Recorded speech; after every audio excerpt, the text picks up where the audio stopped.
Live from the CBS Broadcast Center in New York City, this is CBS 2 News at 11. It's the biggest hurricane the Western Hemisphere has ever seen. Hurricane Patricia slamming Mexico right now, bringing strong winds and flooding rains. Forecasters say the outcome could be catastrophic. And while many tourists made a mad dash out of the country, many are trapped there tonight and hunkered down in hotels. Good evening. I'm Christine Johnson. And I'm Maurice Dubois. CBS 2's Dave Carlin following this breaking story right now. Dave. Mexico's southwestern Pacific coast is really taking a beating right now from Patricia.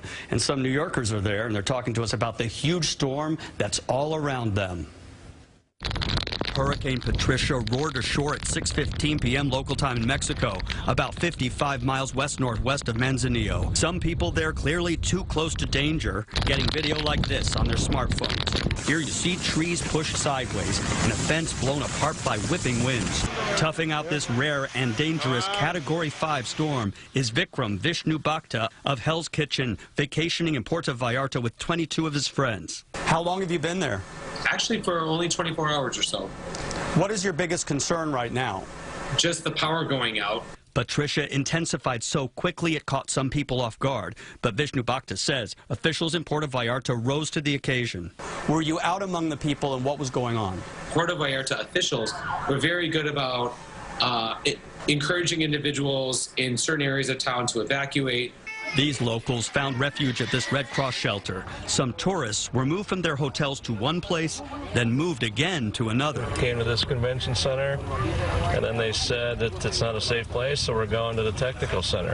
Has part of your reaction been calling people at home to say you're okay? Their concerns can be alleviated. We're in a good big group, and we're in a very safe location, so I think that we're in good shape. Continue to stay safe because you're not through it yet completely. If you're going to be stuck with anybody during a storm, these are a great group of guys and gals. That group from New York, supposed to fly home Monday, but realizing now they could be stuck there a lot longer than they'd like. Christine. All right, Dave. Hope they all stay safe. Our coverage continues now with Lonnie Quinn. He is tracking the latest on the storm's path. And Lonnie, give us some perspective on this, just the size and the strength of this hurricane. Okay, all right, well, let's take a peek at it right here. All right, here is your hurricane. I mean, it is so perfectly formed. It's still a Category 4, and it's already now made its way over land. It's going to continue to push towards the mountain. It's a Category 4 right now. It's exactly what we look for when we look for a healthy storm. I mean, this is such a huge vacuum in our atmosphere. It's actually sucking in all this moisture from a different system out in the Pacific. What I want to give you the current stats on. I want to show you where this thing is going. Look, I've been covering hurricanes for 20 years or so. I've never seen a system like this. Certainly no one keeping track of statistics has ever seen a system like this in the Western Hemisphere. What we have currently is a Category 4, all right? Winds are at 130 miles per hour. And the word out there is, oh, this has weakened so much. It has weakened from winds that were at 200 miles per hour. Now, even when you start talking about the big systems, the typhoons, okay, over by the Philippines, they've had winds, a record wind of 195 miles per hour since we've been keeping statistics. This was at 200 miles per hour. An enormous system.